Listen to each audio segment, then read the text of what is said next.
Meu nome é Ellen Carla Almeida dos Santos e eu vou falar sobre o capítulo Arte Grega e o Homem como Medida para Todas as Coisas. Os gregos utilizavam o homem como medida para todas as coisas, ou seja, eles tinham um referencial ao homem dentro da arte e eles baseavam todas as suas formas de representação na proporcionalidade das partes em relação ao todo. A beleza, para eles, estava na proporção entre as partes, por analogia ao corpo humano. Eles criaram também as chamadas cidades por tabuleiro, cidades em tabuleiro, que hoje as cidades dos Estados Unidos, principalmente Nova York, têm uma inspiração com isso, que são ruas retas com outras ruas que cruzam essa rua. Por exemplo, eu vou utilizar o exemplo que está no livro, que são ruas numeradas, Rua 27 que cruza com Rua 45, mais ou menos isso.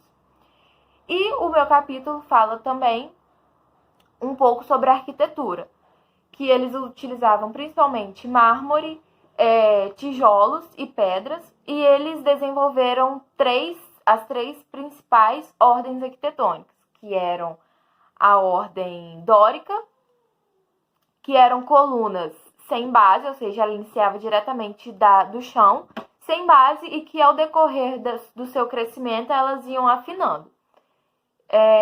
A ordem jônica, que tinham base, capitel e presença de duas volutas.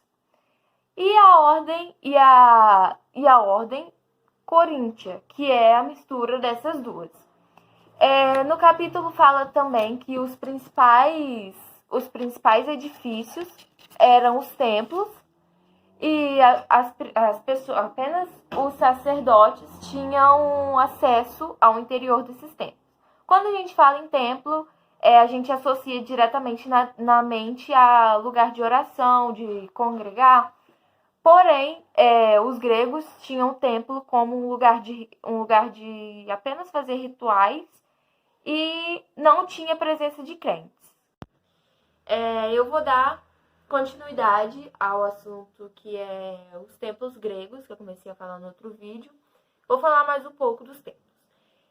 O Partenon era o templo mais conhecido, e no livro eles criam uma ênfase ao sentimento que as pessoas tinham ao ficar reparando o interior do templo.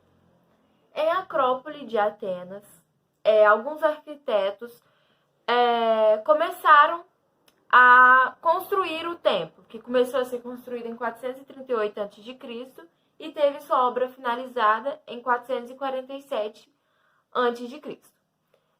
O templo media 69,50 metros por 30,86 metros. E suas colunas tinham 10,42 metros de altura, tendo o total de 20 metros de altura.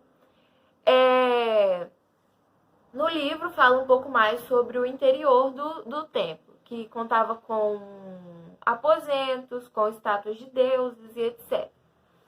Além dos templos, as cidades gregas também contavam com outros tipos de edifício, como casa de conselho, ginásios, teatros, que eram o segundo edifício mais importante depois dos templos.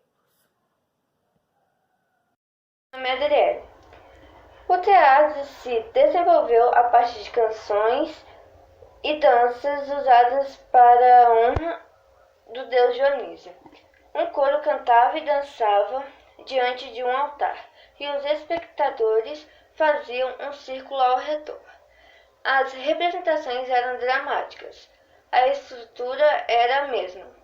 Um lugar circular diante de um altar, circundado pela plateia, circular em ascendente, em geral, aproveitando a inclinação do terreno. Até hoje, são encenadas peças como a Medeia, Prometeu acorrentado, Édipo, de Eurípides, de Ésquilo e de Sófocles. A arquitetura e o teatro grego serviu de modelo para os romanos e para a cultura ocidental. Então, tchau, gente. Meu nome é Adriele e eu vou falar sobre o meu trabalho. A escultura grega também tinha um homem no seu centro de preocupações e em seus grandes momentos, tanto no século V a.C., como posteriormente. Ela caracterizou-se por representar movimento e os indivíduos, enquanto a estatuária egípcia e oriental, em geral, representavam deuses e reis com formas perfeitas e imóveis. Os gregos passaram a mostrar os movimentos, os músculos, como é o caso de uma estátua em que figurava um atleta.